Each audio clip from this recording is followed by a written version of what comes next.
Originally, I'm Californian, but in 1999, I studied a year in Denmark, and kind of fell in love with the country, the design sensibilities, way of life, and then wound up moving back there in 2010.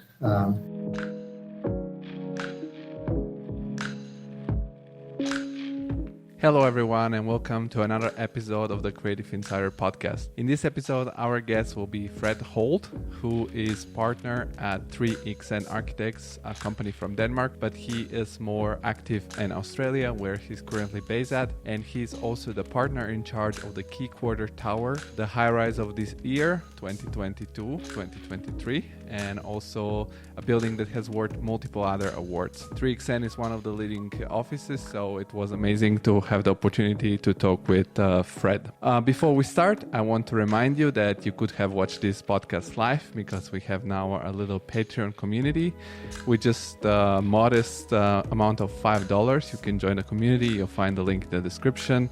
You'll be able to join all the conversations live and ask in the live chat questions to the guests. Also, you will have the participation in one monthly call with all the community where we can exchange ideas and have sort of this multi-mind of different creatives. And also you'll be, as you said, quoted in every episode, and it will stay on in YouTube. So I hope to see you there soon. Thank you very much and enjoy the episode with Fred Holt. So hello, Fred. Welcome to the Creative Insider Podcast. Hello, Georgi. How are you? Yeah, as I told you in the green room, a little bit sick, but despite anything, we're doing the podcast because I was really excited to be able to talk to you. And we met in Frankfurt briefly because I want to say again, congratulations for your successful year with your project Quay Quarter Tower in Sydney. You won the high-rise award here in Frankfurt, and afterwards I saw you've been somewhere else at the architecture forum or some which other awards has the project won so far? But it's won a handful of awards. The International High Rise Award they hand out every 2 years, as you know, in Frankfurt, where we met. Also, nice to meet you there as well. Also under great circumstances. And then we've recently won the World Architecture News Building of the Year, and then also more recently the World Architecture Festival Building of the Year, which was in Lisbon, Portugal. So I've done a bit of traveling now towards the end of the year with these awards. But I'm now back in the Sydney studio where I'm based. Yeah, so you had a little bit of a nice European tour in the end of the year. That's right. I want to talk about the tower, but let's first talk about a little bit about your background, because I'm always very curious to discover more about the people that are on the podcast. Are you originally you're not Australian, right? No. I've only lived in Australia the last 5.5, 6 years.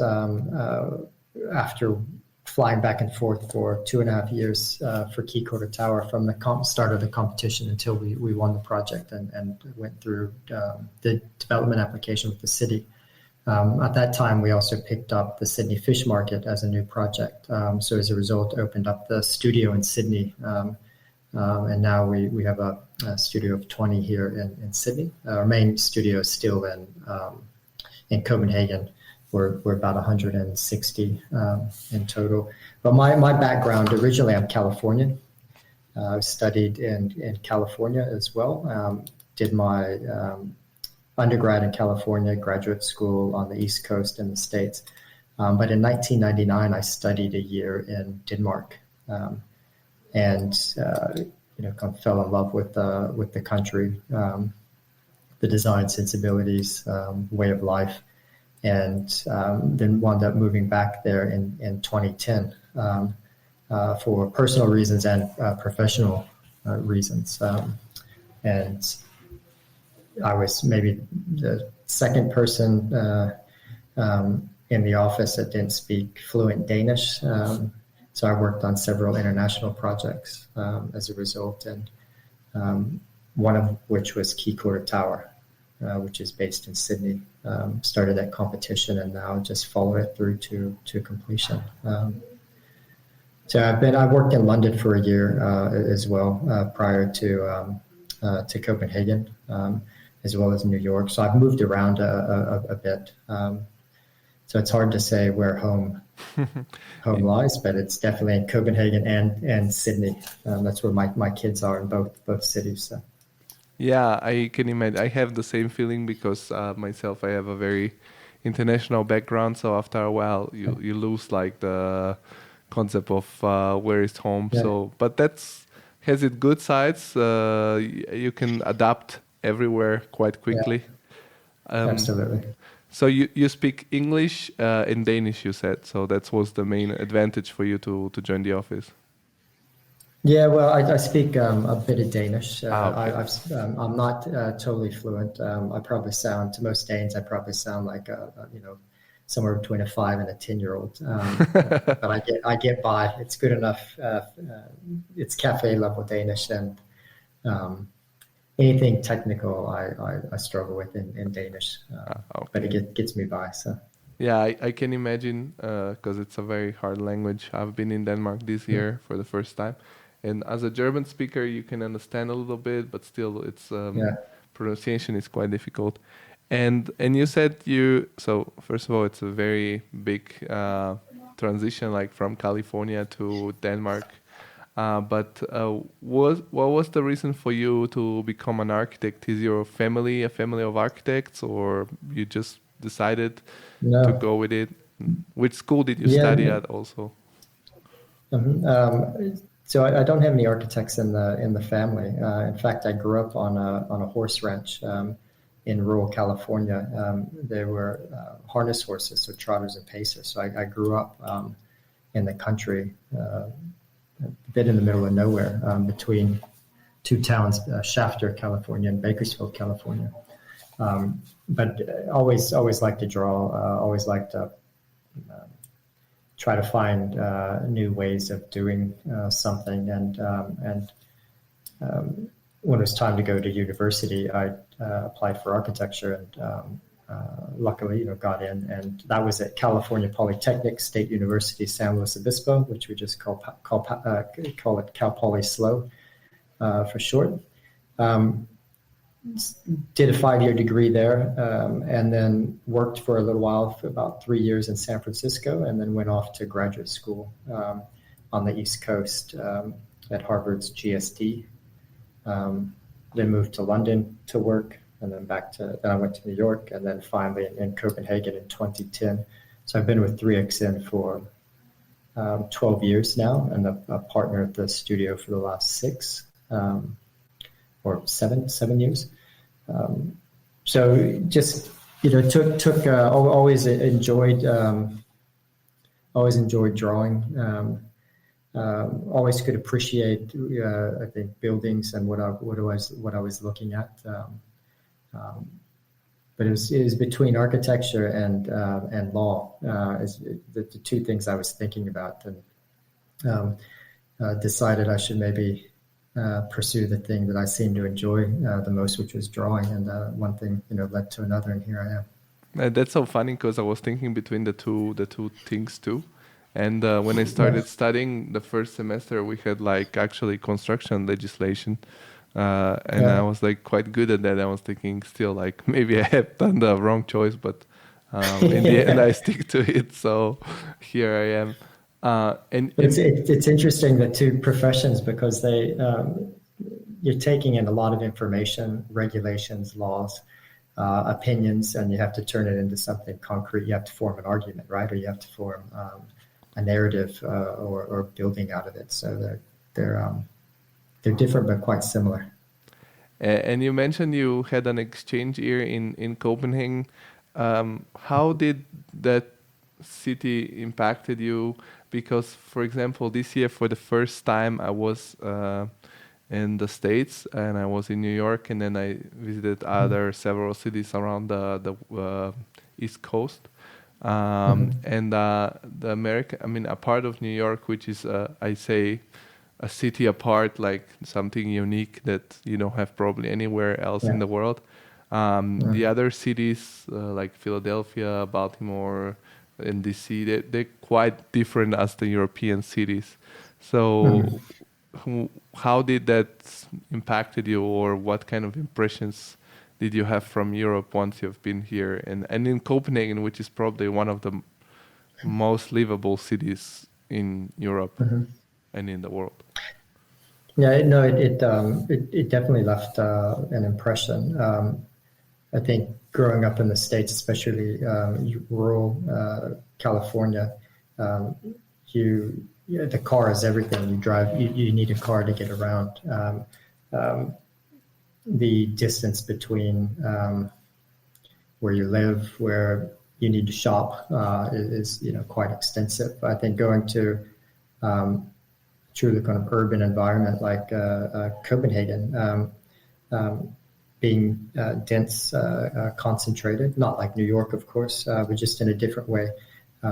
There's just an ease of life and an appreciation, I think, for balance between living and working. Also, the bike culture, the focus on pedestrian activities, living a city that would actually encourage families to live, within the city itself. It was just it was almost polar opposite from the type of environment that I grew up in terms of settings, architectural settings. How you go about life. There was also this common sense approach to life, which I liked quite a bit with the Danes, and also there wasn't any subjects that were taboo. There was an openness to conversation, I thought, which was quite refreshing. The one thing that did take a bit of time to get used to, though, was the weather. So it's the first time in my life I had to buy a really thick winter coat. So that took some getting used to. Also, probably the light hours, days change quite a bit between summer and winter there. Absolutely. I'd go to studio and it was dark, and then I would leave studio and it was dark again. But the flip side is during the summer, of course, where it's light early and it's daylight is still there, and 10:30, sometimes 11 o'clock at night, which is great, especially along the canals in Copenhagen. And you said there were several years in between the first time you've been there and you came back. In which did you have experience in other big offices before landing at 3XN? Because also I imagine that, Copenhagen, in my opinion, it's like in California you have Silicon Valley, and it's this very competitive environment of engineering because you have all the university, all the companies there. And in my opinion, Copenhagen is something similar in architecture because you have so many offices. And everybody wants to work there from all around the world. So it's a very competitive environment, which also it's what helps, I think, the environment to get so successful and being leader in the world of architecture. And I know that getting a job there is quite hard. So what was your experience before that maybe gave you this possibility to get the job in first place? So my experience out of undergrad, before graduate school, I went to work in San Francisco at a place called 8 Inc., the number 8, spelled out 8 Inc. And they did everything from a bit of architecture to interiors to product design. And their big project at that time was they created their concept design for the Apple stores. And after a few years of working on some competitions there, I went to graduate school where I met Farshid Musavi, who was my studio instructor and seminar instructor. And from that, was offered a job with her studio that she had with her husband at the time, Alejandro Sao Paulo. They had foreign office architects. So I worked in London. And then moved to New York, where I worked with Snøhetta for about 3.5 years. The Snøhetta New York studio. And one of the reasons I did that at the time, my wife she was Danish, and I wanted to work for a Scandinavian firm, also with my experience in Copenhagen.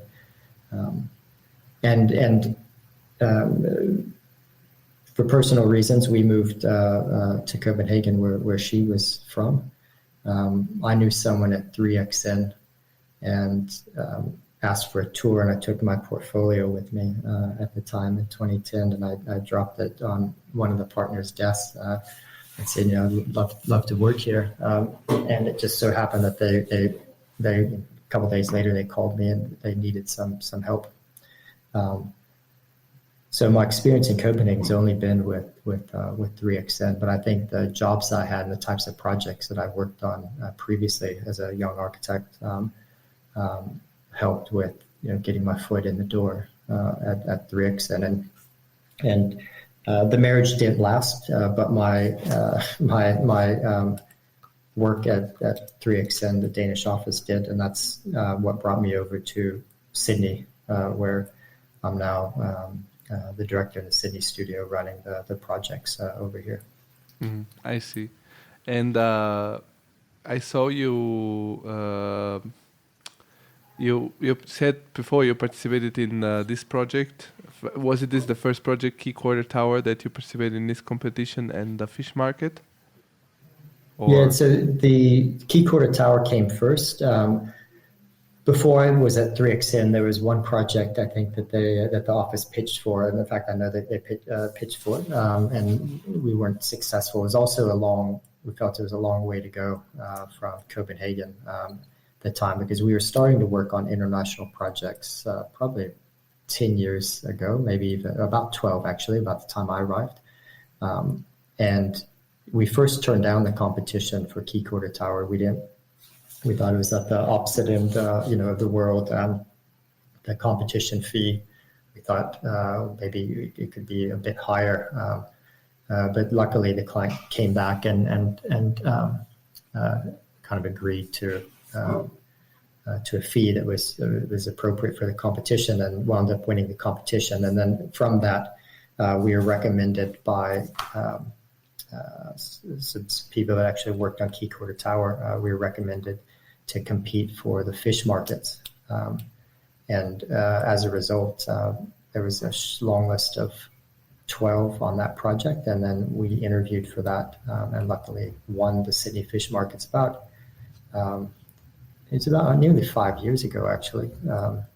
And that's now under construction. So Quay Quarter Tower just finished in April 2022, and the new Sydney fish markets that we're working on will be done likely early 2025. What was your role in this project? Because they both very avant-garde designs, let's say, very parametrical. Like when you joined, did you have also these skills into this particular kind of design, or you're rather like, I don't know, more like the thinking part, and there are more other people that are specialized into that skills at the office? How is structured a competition team at 3XN, and what was your role in these projects particularly? Yeah, we at 3XN we never say I. That's something that we make sure we don't do. It's always a collective. There's someone always leading the competition team. In that case, for Quay Quarter Tower, that was a competition that I was running, and the fish market was being ran out of the Copenhagen office as I was here in Sydney, working on Quay Quarter Tower. So my involvement in the Sydney fish markets from the early stages was fairly minimal. But with Quay Quarter Tower, something that myself and others in the competition team, put a lot of effort into it in terms of the competition setup. On an international competition like Quay Quarter Tower, we'll have anywhere between 5 and maybe 7 people working on a project for about 8 to 10 weeks. We believe that the best idea wins. So we're not a very hierarchical office where it's one person handing down a sketch to the other architects. On a project that takes about 8 weeks to 10 weeks for a competition, everyone may free sketch for 2 weeks. Rhino models, whatever it is that we can, medium we use to actually convey the idea. After about a week, we start noticing there's a few possibilities. Towards week 2, we start to narrow down on a couple of options. And then find out what's best from each of those, and they learn from one another. And then in the end, it's a very specific design that actually addresses the brief, the site constraints. We have a firm belief that constraints inform the architecture. We don't just do form, even though the architecture that we produce seems quite unique. It's an informed design process, and as a result, you get buildings like Quay Tower that look as if someone had a great idea and sketched it and then handed it over. But in fact, all of those moves have to do with resolving certain issues. The texture of the facade is about blocking solar or reducing the solar radiance. The shifting of the blocks is to address views and the dynamism of the lower levels, and then to get to the top, it has to fit within a solar plane. So the blocks had to shift in order to fit within the solar plane and maximize square meters at the top. The Sydney Fish Market has an undulating roof and a series of skylights that some refer to as fish scales, but that's not where these things started. It's an undulating roof because we needed 2 low points to collect all the water. The skylights are there at scale to help with natural daylight, ventilation. So every move that we make, there's a reason for it. But it all starts in the competitions, and we just explore countless ideas and see which one actually responds best. And do you think there is some quality or some characteristic that defines an architecture project as a winning project in a competition, or is it always like just take the leap? Or if you know what I think I know what you mean. There's I think a lot of firms they separate the type of work they do on a competition versus the type of work they do as a commission. We don't see that difference. We approach our design approach and methodology is the same for a commission or one that we have to compete for. And what I mean by that is I think some firms will look at architecture and try to be extremely experimental. For a competition to win, you have to push the envelope, of course, but you also have to have 1 foot firmly planted in commercial realities and constructabilities. There's been a lot of competitions that have not been successful, and they've been great ideas, but maybe they didn't have enough of that commercial reality mixed into it. I think the work that we do,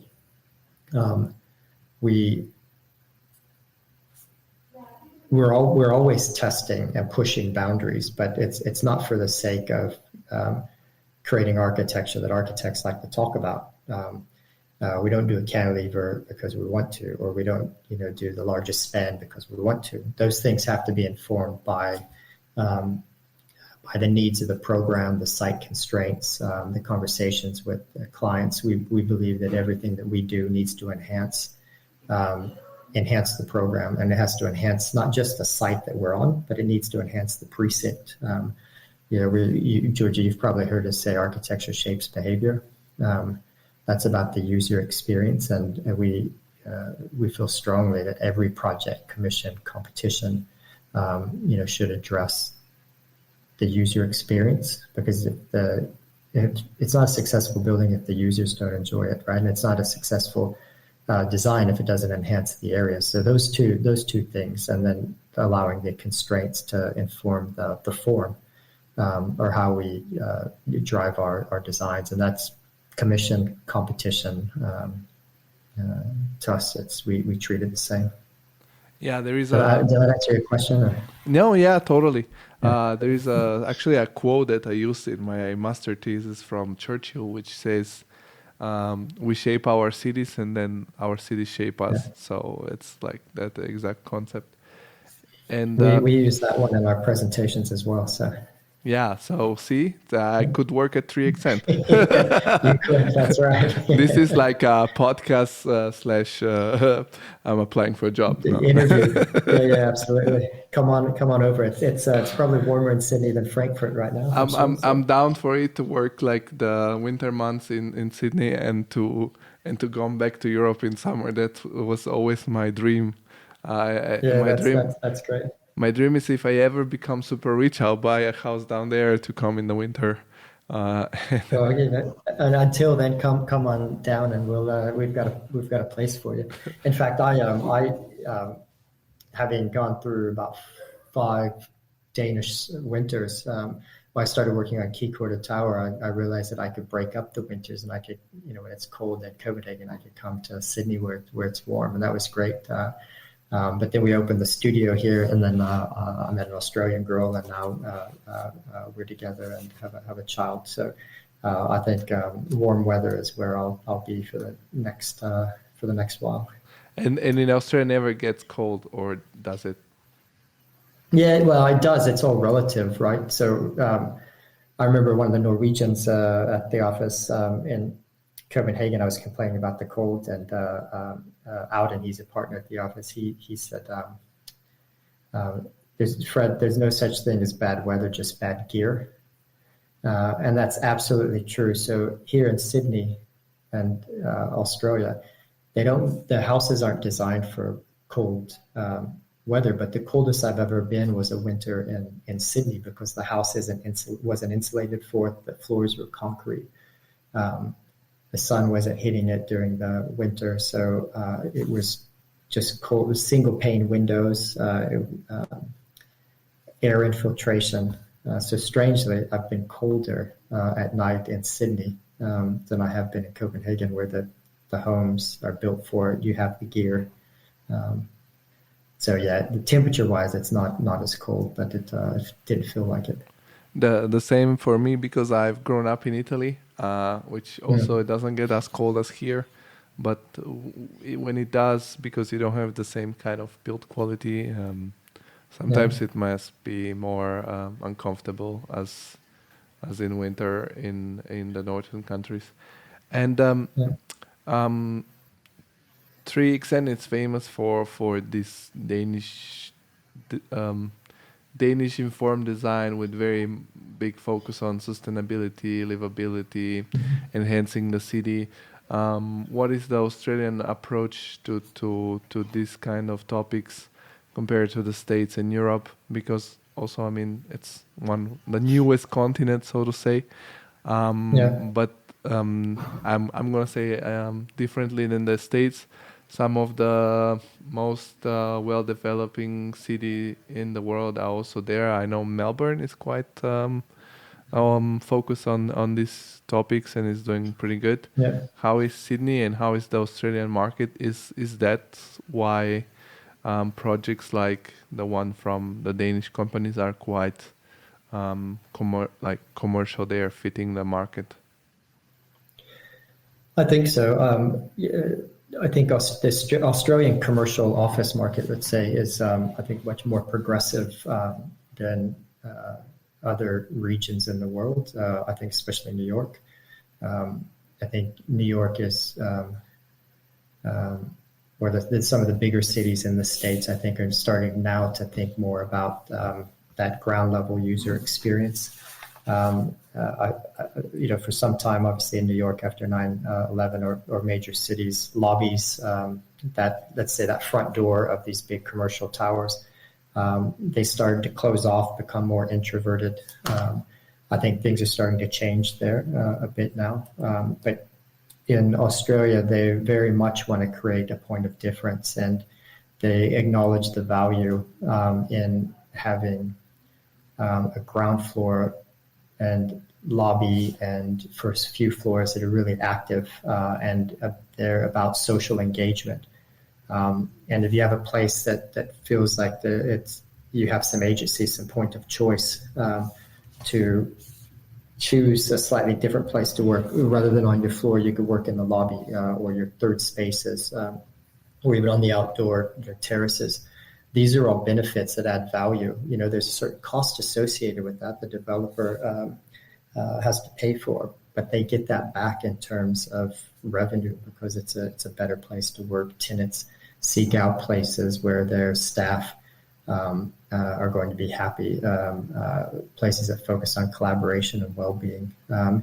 And the Australians are a collaborative bunch, and I think that kind of shows in how they view commercial office space as well. It's not just about the stacked. Some building is still just about the stacked floor plate and the efficiency. That's universal. But I think if you get a good client like we had with A&P Capital for Quay Quarter Tower, they were really wanting to try to create a workspace of the future, and the lobby space was more about hospitality. It wasn't just a corporate sterile office space. And I think the way we approach design, looking at the user experience as being paramount, that somehow our philosophy and what they were looking for really resonated well. And that holds for the Sydney fish market as well. It's a functioning fish market, but it's also a catalyst for community activity. It's about creating this environment where the locals want to come back to the fish market. It's about engagement. You can be a part of the fish market without actually then going in and buying product. So I think the Danish, to maybe answer your question, I think the Danish philosophy, this idea of equity and being more democratic about access to views, daylight, activation, is something that just really resonates well with the Australian market because they see value in that. Yeah. Yeah, especially also they have better weather, so they can they can use it more. That's true. That's true. Yeah. And one thing that was, for in my opinion, the key for the success of Quay Quarter Tower is that actually it's not a completely new tower. You had the existing tower, I don't remember now the name, but it was a building from the 70s or 80s. And you kept... 76, yeah. Yeah. And you kept the concrete part of the building, which is the most environmentally unfriendly, let's say, to rebuild. And you basically extended it. Was that part of the competition topic, or you guys come up with the idea? And yeah. And what was this? Was this why the project needed so long to be completed? Well, maybe I'll answer the last question first. The project build time was actually shorter with the fact that we saved part of the tower, but with any project from competition to completion, depending on how large it is, 6 to 8 years is fairly common from the point you win a competition until it's completed. So the time frame was about right. But for your listeners that maybe don't know Quay Quarter Tower is the largest scale adaptive reuse high rise in the world. Half the bones of the project were from a 1976 office tower. It was had a floor plate of around 1,300 square meters. It had a center core, perimeter columns, concrete. The whole structure was concrete, columns, beams, slab, core. Part of the competition brief was to try to maintain as much as possible because there's a planning risk in that location. If the whole building came down or it was demolished, there's a chance that we couldn't build as high.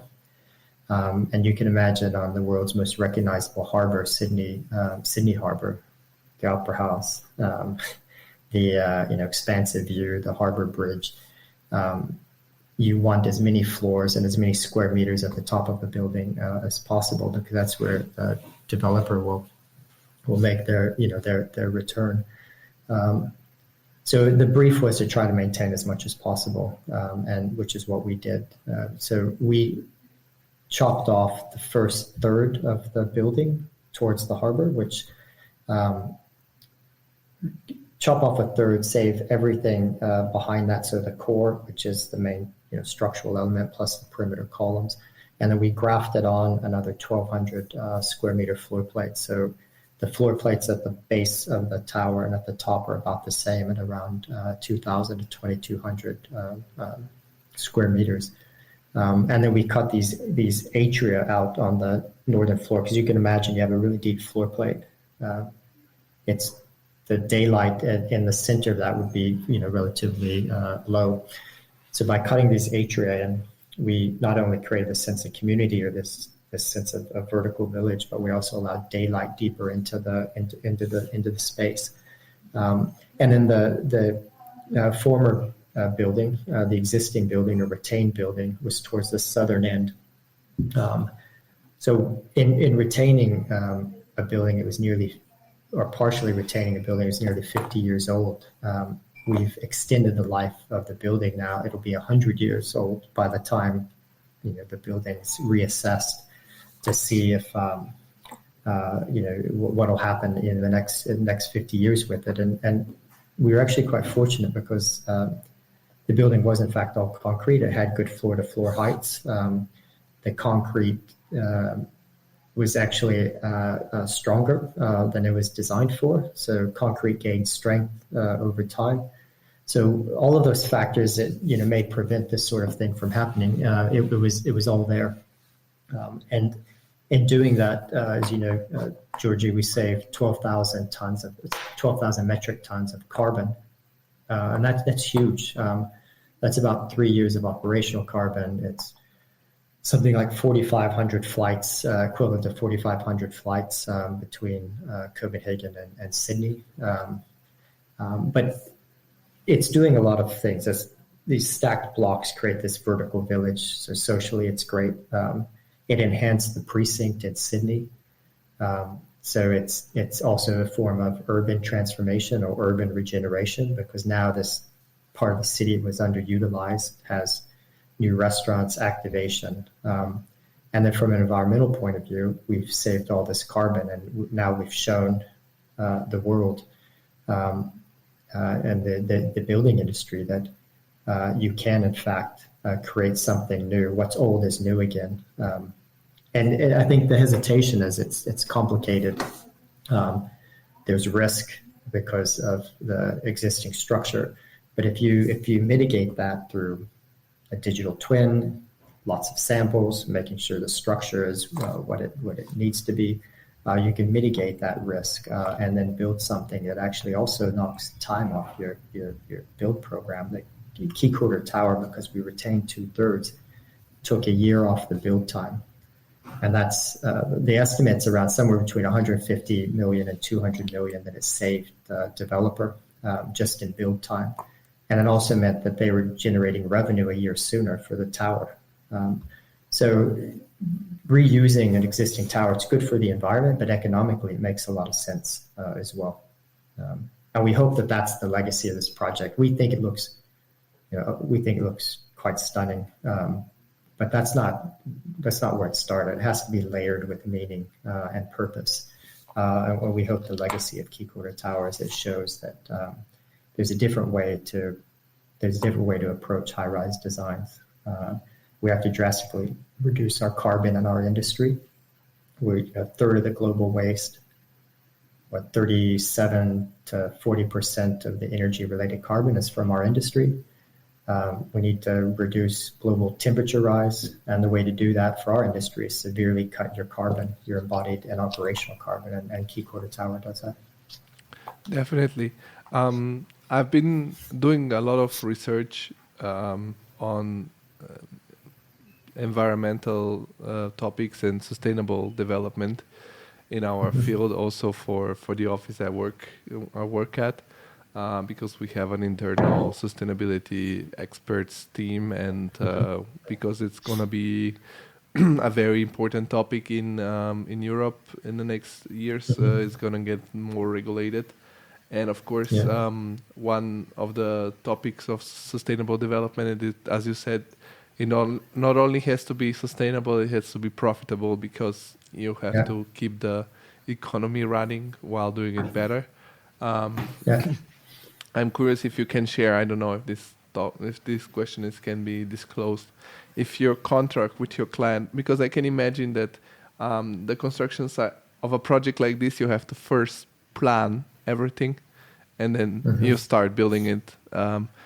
Usually the process, for example, here in Germany, is that you get the construction permit as quick as possible, and then when they start building, you will adapt a lot of your project, which is environmentally not efficient, but so far has been efficient for the clients because they can build as quick as possible and start making revenue. If you need to achieve the results of this project, you need to plan a lot before, create this digital twin. And was your contract with your client regarding your paychecks so structured also in a way that the curve is a lot before, like in the first phases, and then there was less, like, because also I don't know how it works in Australia or in Denmark, but here in Germany the process is structured into phases, like let's say 9 phases before the completion building, and you'll get the most of your money maybe in the first phase, and then in the last from 5 to 9, and in between it's where the least of the budget is, because they so if there was some sort of also like contractual agreement with the with the client to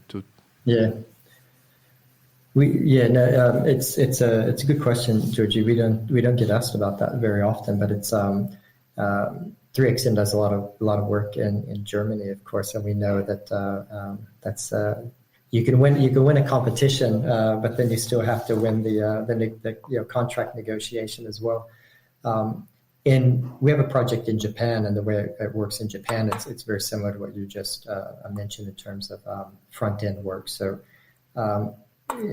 say in Japan, the contractor has their own group of architects that actually then will take over the construction documentation, and then your work is just heavier on the concept, schematic, and then early design development.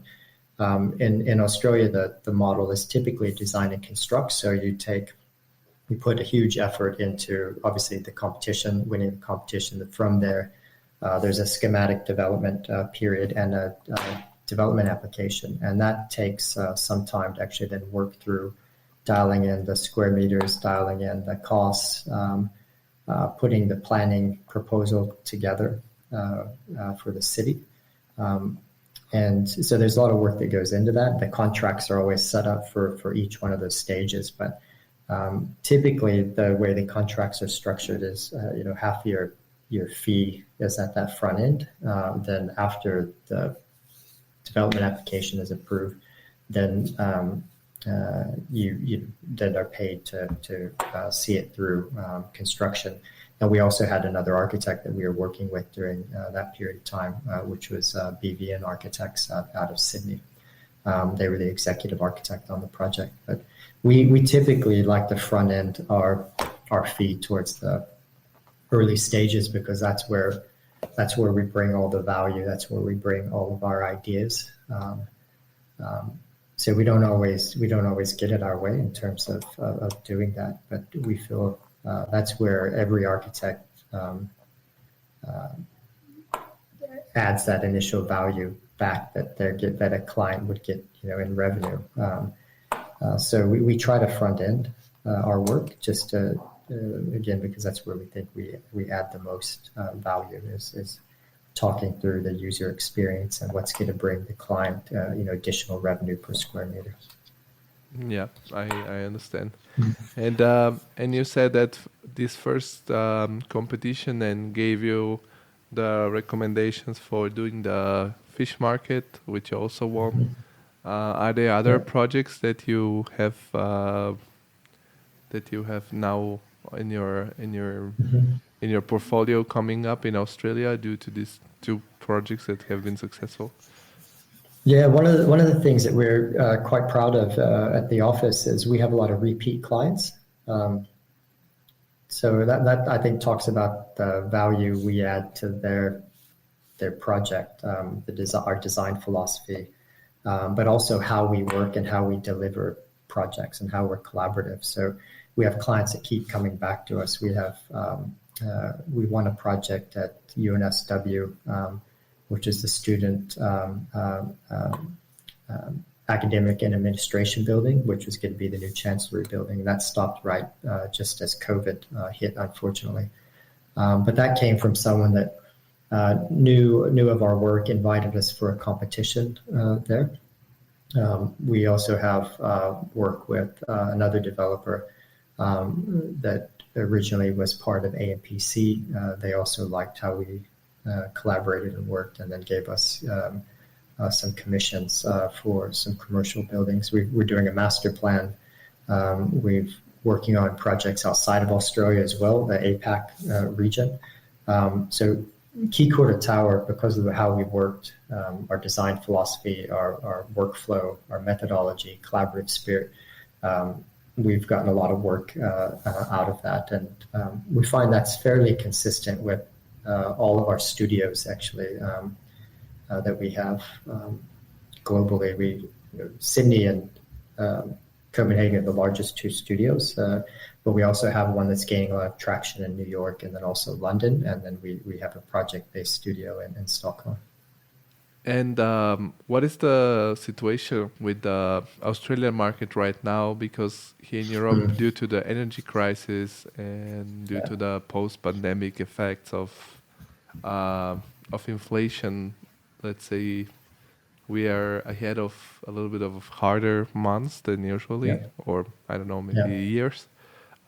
Is Australia affected anyhow by this, or that's quite okay? Yeah.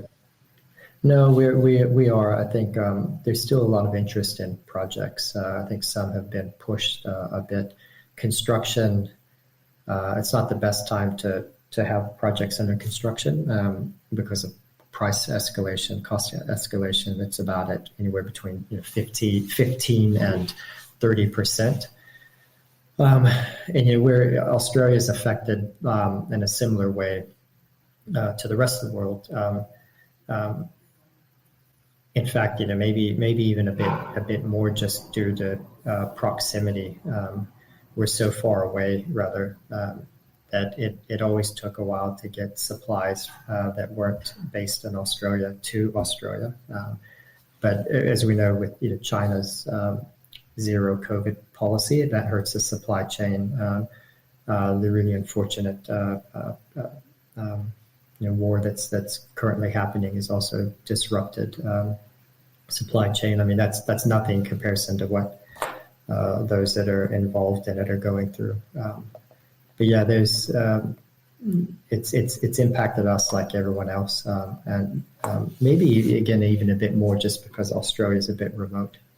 Yeah, I can imagine that it's still like a sort of an island apart. So it's I guess you don't have all the resources you'll need in place.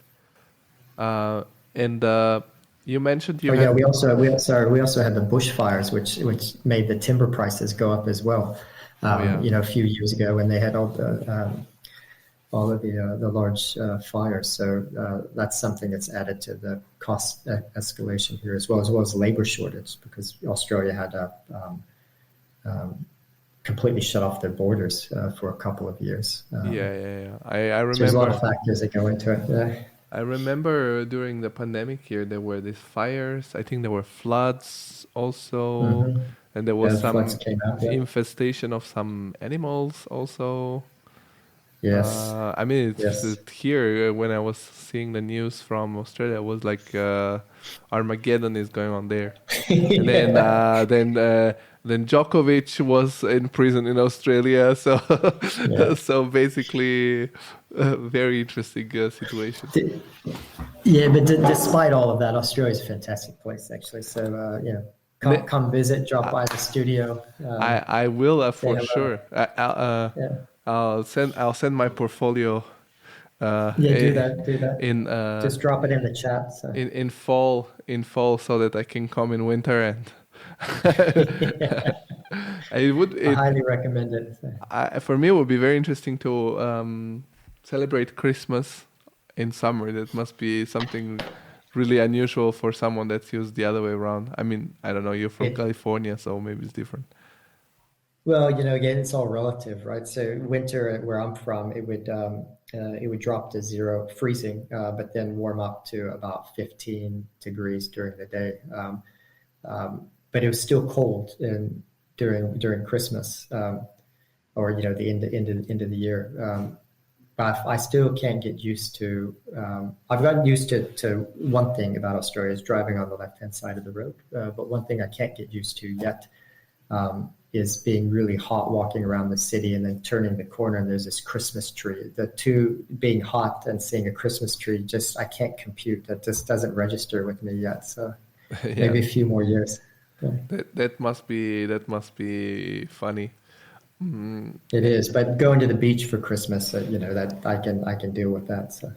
Are you a surfer as a Californian or not really? No, I grew up inland. I've probably surfed 5 times in my life, maybe successfully three out of the five.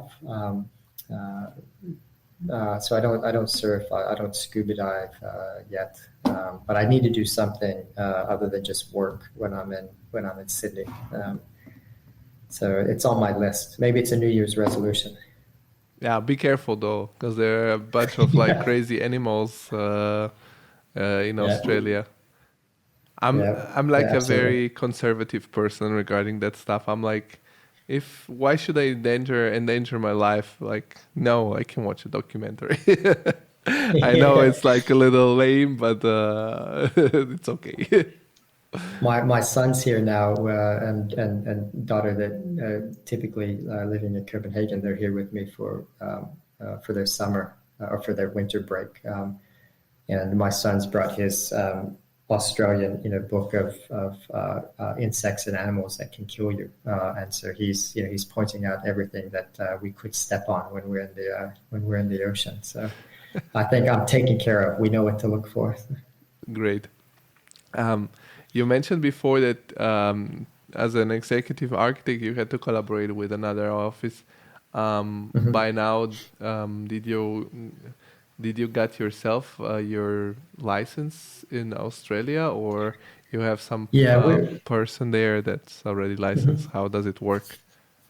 No, we've been licensed, but when you come into a new region, you don't have a full-fledged studio at that point.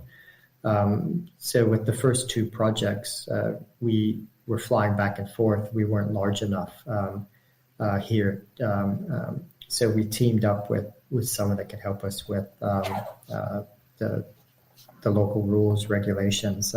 But now we've had the studio for 5 years, so we're documenting our own new projects now.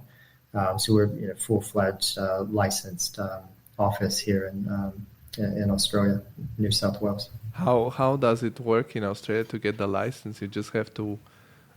I mean, of course, you have a degree somewhere in the world, but do you have to prove like through projects, or what is the process? Yeah, it depends how you go about it. Registration's very similar to other places in the world. You study, you take your exams, do an interview. A lot of foreign offices that have a lot of experience. 3XN has 35 years of experience. It's been around 35 years. Worked on a lot of global projects, different stages. So the office is set up through a process that allowed the experience of the office through an interview process, plus showing competencies. that the office is is licensed. So that's the process that the studio went through. Yeah, that sounds. And that's something and that's something we do once we establish a studio in an area. But when we first go into a new region, we always team with an executive architect. Yeah, that's. I think it's quite normal. Also because, I mean, you still have to learn the local regulations and so on. How are the regulations in Australia? Because, I mean, creating those super nice atriums you guys did also could be quite a challenge. For example, in Germany, we have also that our favorite question is how about fire protection? Because here are super crazy about fire protection. So how are building regulations in Australia in general? It's they're not as prescriptive as they are elsewhere. The regulations are there, but what we found a bit liberating in Sydney, New South Wales, and in Sydney in particular, is that it's performance-based. So there are regulations that are set up that are quite prescriptive, but if you can prove through a performance-based solution that you're meeting the requirements, then they're more amenable to things like atria that stack in a building. Quay Quarter Tower was designed around 3 and 4 level atria to create this more intimate sense of community, and then stacked up, created this vertical village. One of the tenants wanted to create a 9 level atria, and you can imagine most countries wouldn't allow that without sealing the whole thing off 100% of the time. But the way it was done with Quay Quarter Tower is through fire curtains. So the fire curtains drop down, and then that seals off the floors and gives everyone enough time to get out should they need to. And a lot of cities around the world wouldn't consider a performance-based solution, but Sydney does. And I think it's the city planning department here in Sydney. They're phenomenal. They listen, to reason. They want the best outcome. I think Sydney-siders and Australians, they value this social engagement. And if you can, prove that those moments in a building that connect a lot of floors are actually safe from a fire engineering point of view, then it gets approved. No, in order to be fair, you can do that also here, but it's a little bit of a longer process because they will need to do a specific. They will need to check it specifically for your project, so that will take a little time. Likewise. And it will cost a little more money. Yeah, same here. I mean, it has to go through the fire brigade. They have to approve it. I think the system that's set up for approval here, it's not every city has checks and balances that they have to go through. But again, I think the major cities in Australia, especially New South Wales, they'll base it off performance, which in a way is very Australian, isn't it? It's kind of meritocracy versus just pure rules and regulations. If you do a good job, you're rewarded. If you can prove that it works, then it can pass. And I think that's I don't want to say uniquely Australian, but at least in the work we're doing here, it kind of aligns with the Australians' mentality. Yeah, definitely. And what is do you know what is the response in general, or have you had the opportunity to grasp the response from the locals on the tower? Because now the tower is completed, I guess the market is undergoing.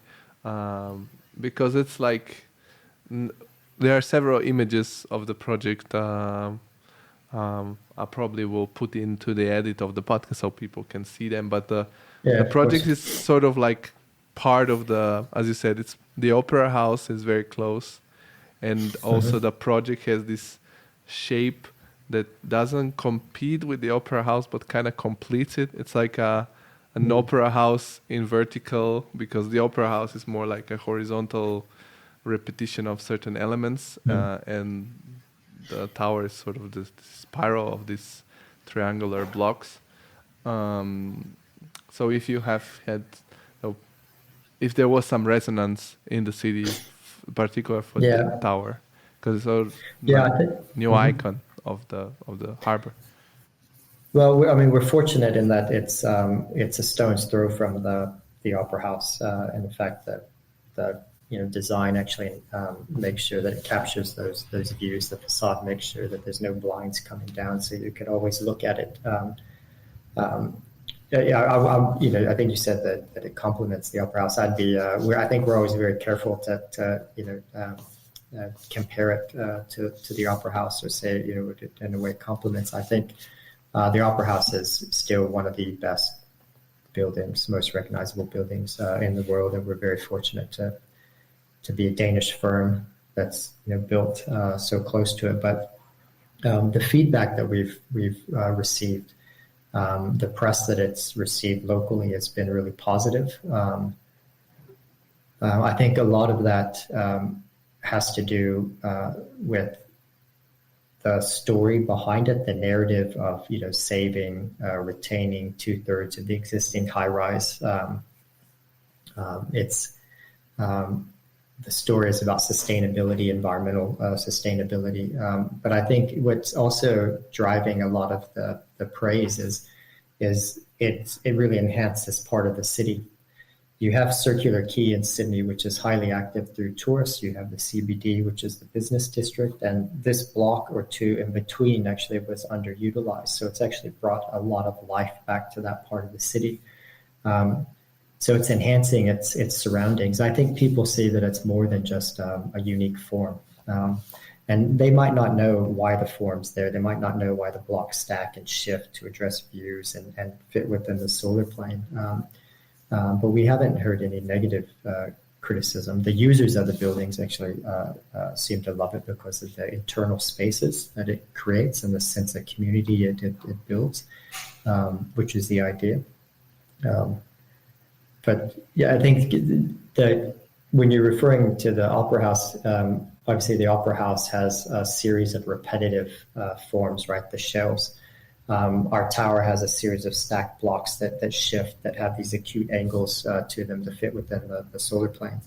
I think that idea was maybe I don't want to say happy accident, but we didn't look at the Opera House and then say we need to create a series of components. I think the design philosophy that we created was create an efficient high-rise, create a sense of community, design around that user experience, and then the shifting of those blocks had to do with solar constraints. And there was a funny moment where during the competition, we had this aerial view and it showed the stacked blocks and that series of components that you're referring to, plus the Opera House, plus one of the cruise ships that docks in the harbor, and it had this sharp angle to it. And someone asked if we took inspiration from both and then turned it into a high rise.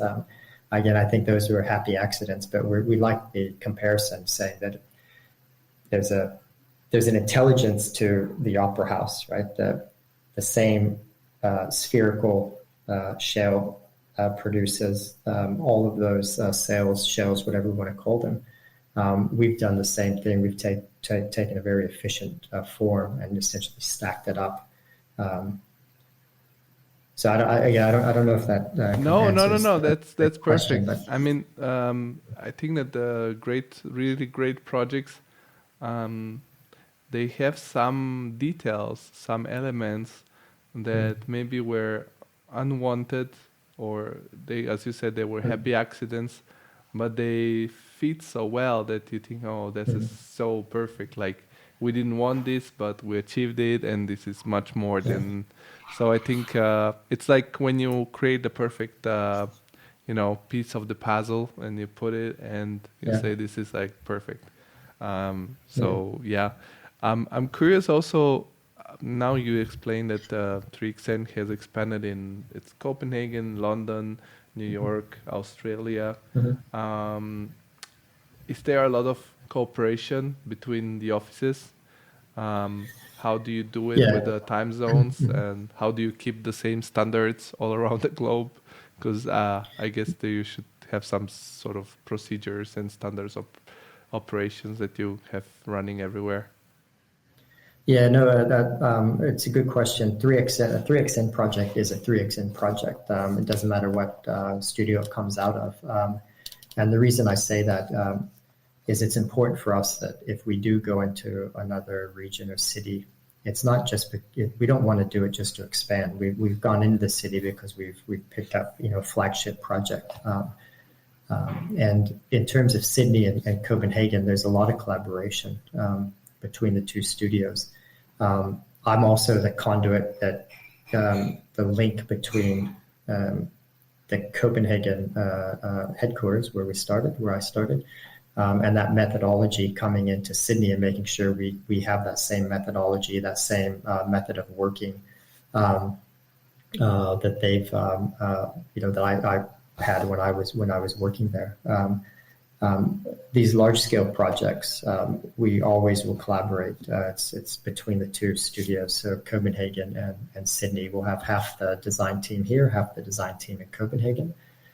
We work on it for a day. We meet at 5, 6, 7 o'clock when the time changes, sometimes 7 o'clock, but usually 5 o'clock with the Copenhagen team. And then they take the project, work on it for a full day, and it's this almost 16-hour cycle. And it works well because we don't have any egos at the studio. We truly believe the best idea prevails, the best idea wins. And because of that, it's not a top-down organization. We have very open discussions, and because of those open discussions, this collaboration across the studios is really, really easy. But we never want to be separate. It's important that we come together, we collaborate on projects. It's not every project we collaborate on between the two studios, but the projects have to have this methodology and this collaborative spirit to them, and open-mindedness and challenge and enhance the brief that we receive. And what is I'm going to ask this because a lot of people will be curious for sure. What are some characteristics that a person that wants to join 3XN should have? Because it's, I don't know, is it more like having a specific portfolio or specific mindset? I don't know, because it's a very specific, usually, I don't know, people think that in order to join such an office, you have to be a grasshopper wizard or something like that. Mm-hmm. What are some characteristics of the people that join the office that are very? Well, I think you've already mentioned a couple. It just depends on what project, what role we're trying to fill, but we have a set of values: ambitious, curious, and together. And we have to see in your work that there's an ambition, and that things also have been questioned. You have to be highly collaborative. If you have a super ego, you don't last very long at 3XN. We never disparage anybody's ideas. When we do pinups, you have to find something positive to say in every proposal, because there's a thought process that goes into when people put pen to paper. And so you have to be able to find the positives and learn from those. And as a result, there's a friendly competition amongst everyone during the early stages of the competition. But we've also make sure that we build this sense of trust and collaboration. So you have to come in with an open mind. You have to come in with a collaborative spirit, and then your skill set, of course. Being the studio that we are, the type of projects that we work on, you have to have a great skill set. But a lot of people have a great skill set, and maybe they're not the most collaborative. Early in this conversation, I said we don't say I, we don't say me at the studio. So you have to come in and be willing to be a team player. Certain skills, software, you can learn those. You have to be at a certain level, but your personality has to match your skill set. And that's not always the case. We get a lot of CVs. We do a lot of interviews. But sometimes the personalities maybe aren't the best fit. We like when we hire. We like to hire for a long time, for long term. Yeah. And then if you want to know specifics, we typically use Rhino, Grasshopper, Dynamo, Revit. We have GXN, which is part of our studio, which is our in-house sustainability arm. They focus on circular economy, behavioral research. We also have a couple of computational gurus in the office that help optimize our workflows. That came into our International Olympic headquarters project, where we're exchanging data sets instead of models. So we have a very high level of competencies at the studio. But you also have your EQ has to be up as well, right? Not just your IQ. It's very important that you have the right attitude. Yeah, I have to say that the first time I discovered 3XN was probably around the time when you guys won the competition of 3XN, because I was still studying the competition at Quay Quarter Tower, because I was still studying and I was doing some projects, and I was looking for reference about diagrams. So I saw the diagrams for your tower, which were very nice, and I was like, that's a good reference. And the first time you go on the website, it looks quite intimidating for a person that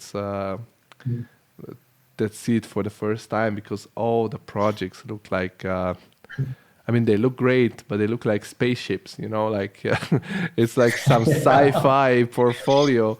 Because you go through, you mentioned the Olympic headquarters. Now you have itself the fish market. It looks like it's really nice. The Quay Quarter Tower, and you've done several arenas. Also in Copenhagen, I had the pleasure to see the Royal Arena, I think it's called. That's right. So I think. And you have one of the most beautiful offices in the world in Copenhagen, which I also had the pleasure to see, because I took one of those boats that take you on a tour around the city. Oh, yeah. And you pass right in front of it, and it's with those wooden houses turned into an office. And also the office itself reflects like the concept you said about this openness, because it's, despite there are several houses, they're like row houses, but they're all connected in this huge room. Yeah, that's right. But yeah, it looks like, I don't know, very, it's intimidating for someone, I don't know, that sees it for the first time. As you said, it reflects exactly this super high skill set that you guys have developed. It's interesting. I mean, we're really proud of our work, but I think if someone's looking at it for the first time, like you've described, I think what's important for them to realize when they do look at that work, that it's all done through a teamwork, and everyone on that team brings different skill sets. Someone may be high computational colleague. Another may be a facade guru and can detail and resolve any sort of issues. Someone else might be really big on concepts, and it's that team that generates the project. Especially students, I think, looking at a website, because as students you often do the whole project, and you might doubt yourself because maybe you don't have every skill set that you think's needed. But when you go into the working world, you don't have to be an ace at every one of those skill sets, right? Everyone finds how they can plug into a team and how they can add value to the team. I think that's what's important for people to know when they look at our website is, yes, I'm biased, of course, but I think we do some of the best work in the world. And to match that, we also have some of the best teams, but it is a team dynamic. So if you apply at the office, we'll find where you can plug in. But it is a team dynamic, which is really, really great. I think it's an easy place to work. So the beauty of this podcast is also that it's heard from all the corners of the world, basically everywhere. So sometimes a lot of people from different regions in the globe, from someone applying that's not, I don't know, Australian or European or American, is there cases in which you guys also support, like to get the visa for the person? Yeah, we definitely were doing that pre-COVID. I think with COVID, at least I'm speaking specifically in terms of the Australian market. We found it difficult during COVID and just after COVID with visa applications, but we're starting to do that again now. Copenhagen being an international studio, we're a global studio, but based in Copenhagen. I think 95% of our work's outside of Denmark. How many nationalities are we? I think we're definitely over 20, somewhere between 20 and 30 nationalities, several languages. So we often deal with visas, work visas. So I don't think geography or nationality should prevent people from applying to 3XN. In fact, we encourage it because we have work from Natural History Museum in China, in Shenzhen, which we won a couple of years ago, to a project in Japan, to a project in projects in the States, just globally. So we're often looking for those that can come plug into those teams. And help not only with language but local regulations. Yes. And cultural understanding as well. Yeah. I want to ask you a couple of questions that came from, as I said, the Patreon group of the podcast. One I think is very interesting.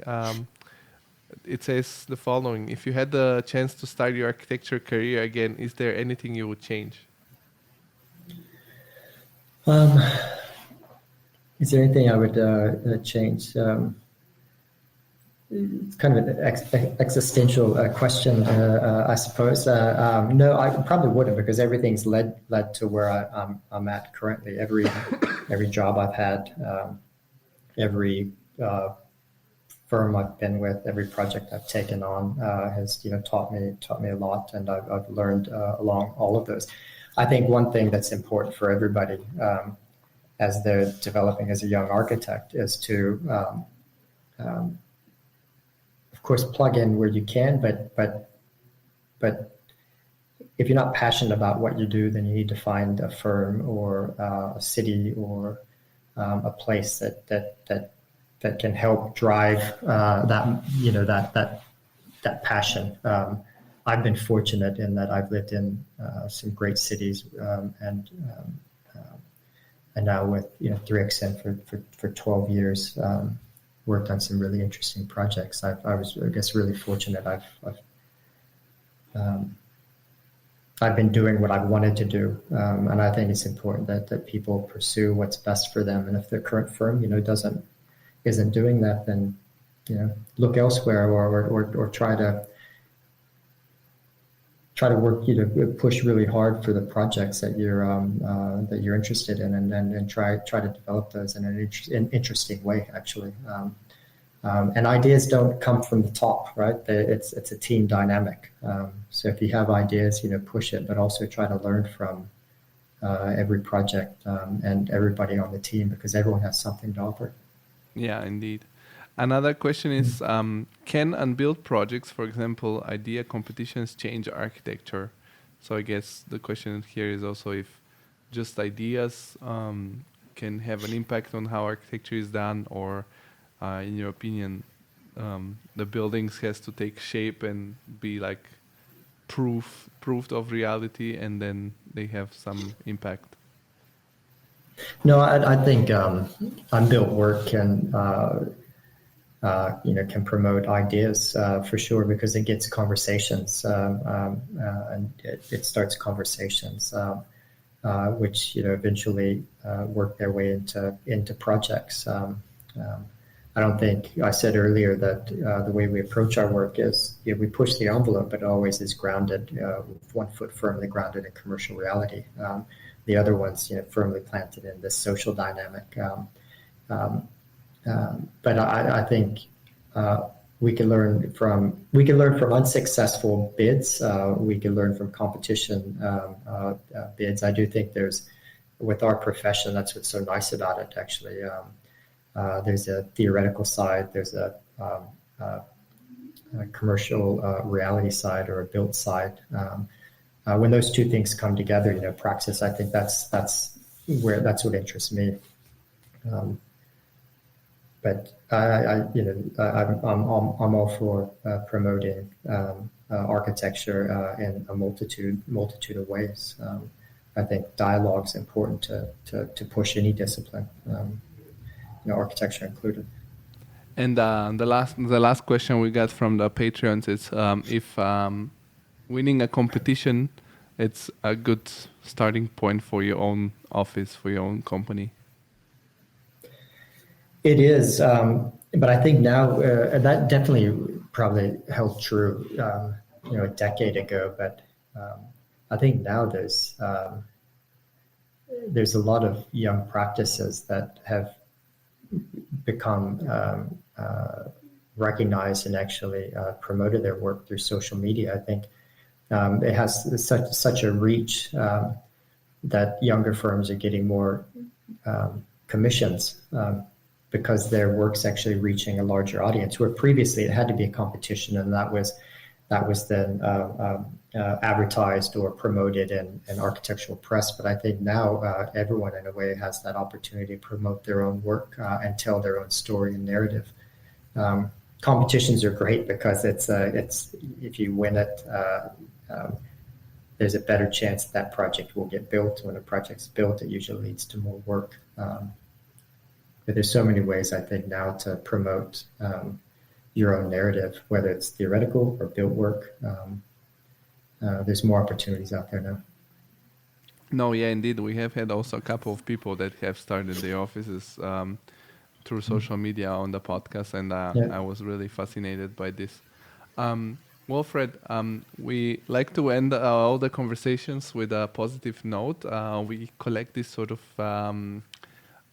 think tank of ideas that inspires. So my question is, when you want to get inspired, creatively inspired, if you have some favorite movies, books, I don't know, any other activity that it's something that really charges you with positive energy to get inspired for your work, because as a creatives we need sometimes a little bit of boost for inspiration. So it can be any of those things or whatever comes up to your mind. Yeah, I think having a healthy balance between work and life is important. You need to be able to step away and clear your head. But I think when we're looking for inspiration, I wouldn't say we look for inspiration. We actually work at resolving and looking really deep into a brief. I think the best form of creativity isn't necessarily to look outside of what you're doing, but really look more deeply into the things that you're trying to resolve. Ask those deep questions, ask those intense questions, and see where that brief, that issue you're trying to resolve, where it will actually lead you. And sometimes take small chunks and try to resolve those and learn from those. That's where we find inspiration, is actually just diving quite deep into a challenge and assessing it. But that being said, I still think as architects, our profession's not the best for stepping away and just taking a breather sometimes. And I think you have to find that nice balance. Some, it might be to take a walk, some might be to read, whatever it is that you enjoy. I think you have to have that in life. Do you have some certain daily routine that you follow, or some tips that you can give how you try to achieve this? Well, no, I don't think anyone would want to follow my typical routine. We do believe in a nice live-work balance at 3XN, but being in Sydney, we have a 8 to 10 hour time difference, so I'm often on calls with the Copenhagen team and office late at night. But I'm a firm believer in routine. I'm a creature of habit. I think. Again, that being said, you have to break it every once in a while. I don't really have a routine that I would necessarily recommend.